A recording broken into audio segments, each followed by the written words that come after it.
Assalamualaikum warahmatullahi ta'ala wabarakatuh. Ya dinya al-fatihah. A'udzubillahi bismillahirrahmanirrahim. Alhamdulillah rabbil alamin arrahmanir rahim maliki yaumiddin iyyaka na'budu wa iyyaka nasta'in ihdinas siratal mustaqim siratal ladzina an'amta 'alaihim ghairil maghdubi 'alaihim waladdallin. Rabbi ighfir li walidayya amin. A'udzu billahi minasyaitonir rajim. Bismillahirrahmanirrahim.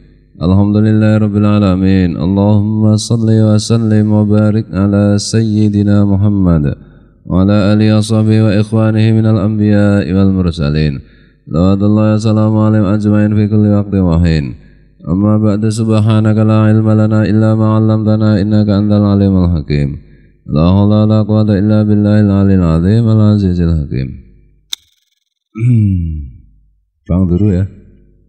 Fangduru rahimakumullah, maka perhatikanlah. Mudah-mudahan Allah membelas kasihani kalian. Kaifa qarana ta'ala al-amra bil ihsan lil walidaini ma'atauhidihi wa ibadatihi. Bagaimana Allah menyandingkan perintah untuk berbuat baik kepada kedua orang tua disandingkan dengan perintah untuk menauhidkan Allah dan untuk beribadah kepada Allah. Jadi berarti berbuat baik kepada kedua orang tua itu penting banget. Sampai oleh Allah itu perintahnya itu disandingkan dalam satu kalimat, dalam satu rangkaian kalimat. Wa kaifa qarana syukrahuma fi syukrihi. Dan bagaimana Allah menyandingkan syukur atau terima kasih kepada kedua orang tua disandingkan dengan syukur kepada Allah Ta'ala. Kemarin sudah diterangkan. Wa qala ta'ala wa'budullaha wa la tusyriku bi syai'a wa bil walidaini ihsana. Allah Ta'ala berfirman, kalian sembahlah Allah dan jangan kalian sekutukan jangan kalian sekutukan Allah dengan apapun. Wabil walidaini ihsana, dan setelah kalian menyembah Allah dan tidak menyekutukan Allah, hanya menyembah Allah saja. Wabil walidaini ihsana, dan berbuat baiklah kepada kedua orang tua. Qala ta'ala wasainal insana biwalidayhi ihsana hamalathu ummuhu kurha wa wada'athu kurha. Al-ayah. Allah Ta'ala juga telah berfirman, dan aku wasiatkan kepada manusia terhadap kedua orang tuanya agar berbuat baik. Ibunya telah hamil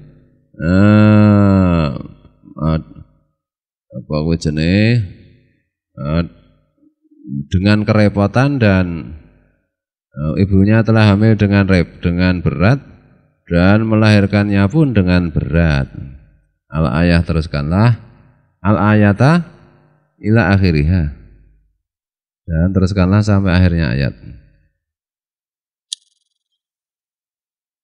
Wal ayatal lati taliha, dan juga ayat-ayat yang lain yang berkaitan dengan hal itu. Wa qala Abdullah bin Mas'udin, Abdullah bin Mas'ud radhiyallahu anhu mengatakan, Sa'altu Rasulullah SAW, ayyul a'mali ahabbu ilallahi. Aku bertanya kepada Rasulullah SAW, amal apa yang paling disukai Allah? Faqala as-salatu liwaqtiha. Rasulullah SAW menjawab, sholat pada waktunya. Sholat zuhur pada waktu zuhur, sholat asar pada waktu asar. Jangan sholat zuhur pada waktu asar, itu tidak pada waktunya. Qultu summa ayyun. Abdullah bin Mas'ud radhiyallahu anhu, kemudian aku berkata, kemudian amal apa lagi? Qala birrul walidaini. Rasulullah SAW menjawab, setelah sholat pada waktunya adalah berbuat baik kepada kedua orang tua. Qultu summa ayyun, aku pun Abdullah bin Mas'ud bertanya lagi, kemudian apa lagi? Qala al jihadu fi sabilillah, berjuang di jalan Allah. Jadi nanti ayyul a'mali ahabbu ilallah, amal apa yang paling disukai Allah, itu masing-masing orang ketika para sahabat bertanya kepada Rasulullah, Jawabannya bisa berbeda-beda. Itu menunjukkan bahwa Rasulullah memberi isyarah masing-masing orang itu agar mendapat cinta dari Allah, dicintai Allah, itu harus melakukan amal-amal yang satu dan yang lainnya bisa jadi berbeda. Kayak afdhalul amal, amal yang paling utama, kan bisa berbeda-beda ada jawabannya. Nah, itu. Nah, ini Abdullah bin Mas'ud radhiyallahu anhu menceritakan bahwa ketika beliau bertanya mengenai amal yang paling disukai Allah, jawaban Rasulullah adalah sholat pada waktunya, berbuat baik kepada orang tua, dan berjuang fisabilillah, memperjuangkan agama Allah.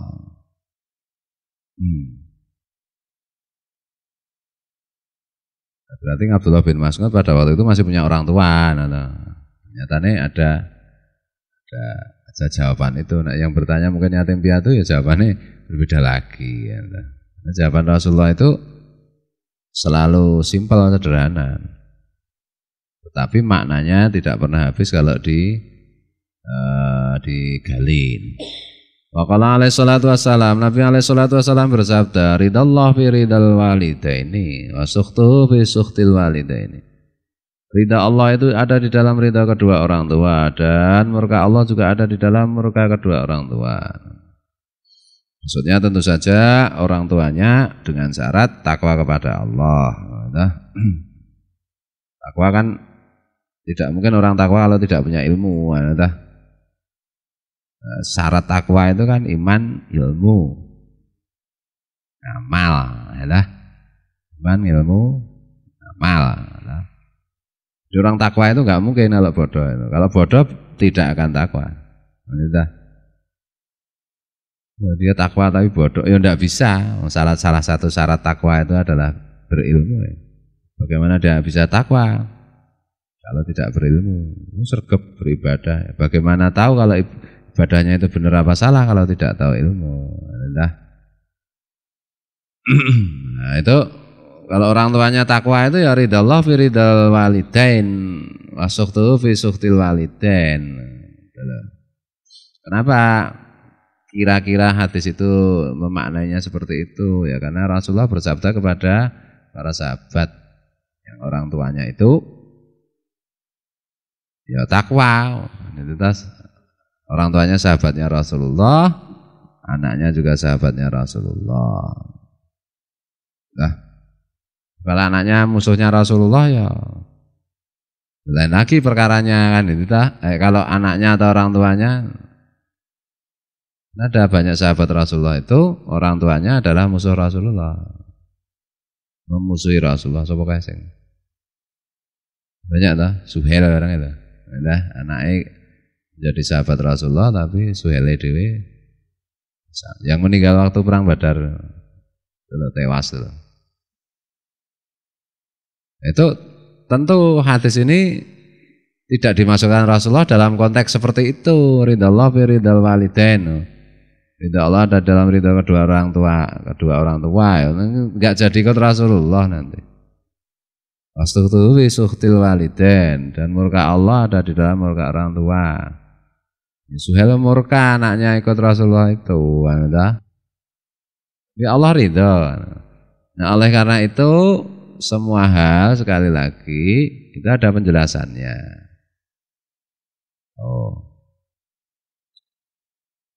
Jadi jangan mentang-mentang jadi orang tua ridallah fi ridal walidain. Kalau aku tidak ridho nanti Allah tidak ridho kepadamu. Loh kamu sebagai orang tua itu sudah pantas belum untuk kira-kira itu cocok dengan hadis ridallah fi ridal walidain. Itu. Karena kalau orang takwa, kalau dipanjangkan lagi, kalau orang tuanya takwa, mesti yang diridhoi orang tua itu adalah hal-hal yang membuat Allah ridho. Orang takwa itu menginginkan anaknya juga takwa, menginginkan anaknya begini dan begitu yang diridhoi Allah. Nah, itu misalnya orang tuanya takwa, nyuruh anaknya rajin ngaji. Ridhonya orang tua itu anaknya rajin ngaji. Ya kan cocok itu dengan ridha Allah. Maka ridha Allah fi ridhal waliden, wa sukhtuhu fi sukhtil waliden. Atau kalau dibalik lagi, seyogianya orang tua itu meridhoi anaknya pada waktu dan situasi maupun tempat ketika si anak itu kira-kira berada dalam ridha Allah. Gitu. Kira-kira anaknya berbuat baik, ini Allah ridha ini. Nah orang tua juga harus ridha. Gitu. Ini maksiat ini anaknya, ya Allah murka ini. Nah orang tua juga harus murka, itu loh. Tidak ngaji nang kiai ngendiwe jangan saya kira terang kayak gini. Totok banget terang itu. Pomo kiai nerangke ya karo santri-santrine sing khusus. Nah mungkin kiai sing paham ini ya males nerangke. Apa malah diterangke mung radong wae. Makanya bersyukur beruntung. Boleh bersyukur tak terangke ini. Jadi ngono kuwi kita kan jadi orang tua, kita ridhoilah anak-anak kita. Ketika anak-anak kita itu melakukan atau tidak melakukan sesuatu yang diridhai Allah. Ada loh.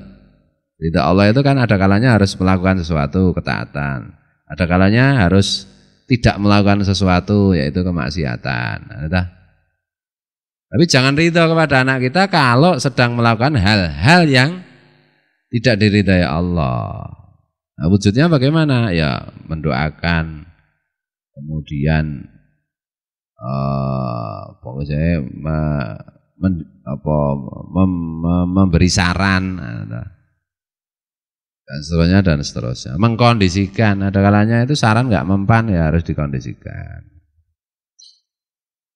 Mungkin gini minta uang ya nggak diberi, lagi tukang maksiat misalnya gitu loh. Orang Jawa itu kan walian, itu anak ridho orang tua ada pada ridho anak. Maksudnya anaknya dituruti saja, tidak boleh. Nanti menyesal kalau sudah meninggal. Bismillahirrahmanirrahim. Wa qala alaihi salatu wassalam, Nabi alaihi salatu wassalam juga bersabda, salah satu. Saya tadi mengatakan ngaji di mana sekarang terangkan begini, maksudku ki ben santri-santri maupun yang mendengar itu bisa bersyukur, loh. Bukan kok naudzubillah menyombongkan diri, tidak. Ada kalanya memang harus ditegaskan hal-hal seperti itu. Loh. Maksudnya ki ya makanya wali itu ada yang tidak boleh menceritakan karomahnya. Tapi wali itu ada juga yang disuruh untuk menceritakan karomahnya. Inilah Mbah Dim itu tidak disuruh untuk menceritakan karomah-karomahnya, maka Mbah Dim tidak bercerita. Inilah Guru Zaini disuruh oleh Rasulullah untuk menceritakan karomah-karomahnya, maka Guru Zaini bercerita. Inilah apa kaitannya apa? Nah, begitu juga statement ini enggak diterangkan, maksudnya untuk menegaskan. Salah paham, jangan salah paham. Wah sombong loh, njur nek sombong ki entuk apa? Ngono lho. Kalau alaihi salatu wassalam, Nabi alaihi salatu wassalam bersabda, salah satu layang fa'u mahunna amalun al-isyraku billah wa uququl walidain wal firaru yaumaz zahfi. 3 hal yang kalau ada 3 hal itu tidak ada gunanya ngamal, amal perbuatan baik. Yaitu pertama menyekutukan Allah Ta'ala, amal jelas tidak ada gunanya. Menyembah Allah tapi juga menyembah selain Allah. Nah, tidak menomorsatukan Allah, iki janjane dingen-ngen ki ya. Sing jenenge musyrik ora kok dolanan keris, ora kok nang kuburan ngobong menyan ora jane. Sudah. Ya menomorsatukan Allah apa nomor 40 kan Allah. Nah, Allah itu ya di nomor ke 32 apa pira. Nek butuh ya nek ra butuh ya kuwi ya. Wa uququl walidain dan durhaka. Kowe berbuat jahat kepada kedua orang tua. Wal firaru yaumaz zahfi, dan lari di hari peperangan, meninggalkan medan peperangan. Tinggal gelanggang colong pelayu, orang Jawa ya, enggak istilahan atau serem-serem. Serem-serem ning ra tandangi ya. Jadi isyraku billah wa uququl walidain wal firaru yaumaz zahfi. Kalau tiga hal itu ada dalam diri seseorang atau salah satunya. Salah satunya ora ya. Tiga hal ini harus bersamaan ya. Amal baiknya tidak ada gunanya. Isyraku billah. Meskipun begitu kan tetap ada tafsirnya, gitu. Al-isyraku billah, menyekutukan Allah. Itu dosa yang tidak diampuni Allah. Maksudnya kalau tidak mau bertobat. Kalau mau bertobat ya diampuni toh ya. Ya mau bertobat setelah mati ya enggak bisa, wong syarat tobat itu sebelum mati, kan gitu. Maksudnya kalau sampai mati kemusyrikannya kepada Allah itu tidak ditobati, ya itu harus ditebus di neraka, kan itu toh. Beda dengan dosa-dosa lain, atau dosa-dosa lain itu sampai mati mungkin belum sempat tobat, mungkin didoakan anaknya, didoakan gurunya, didoakan muridnya, didoakan teman-temannya, bisa diampuni Allah itu dosanya. Tapi kalau al-isyraku billah, musyrik kepada Allah, memusyrikan Allah, menyekutukan Allah, itu harus ditobati sendiri. Nah, gitu. Kalau enggak sempat tobat ya harus ditebus di neraka. Uququl walidain, berbuat jahat kepada dua orang tua. Itu ngamal itu menjadi tidak ada gunanya kalau uququl walidain. Ini maksudnya ngamal itu hanya bisa diambil setelah dosa uququl walidain itu ditebus. Gitu?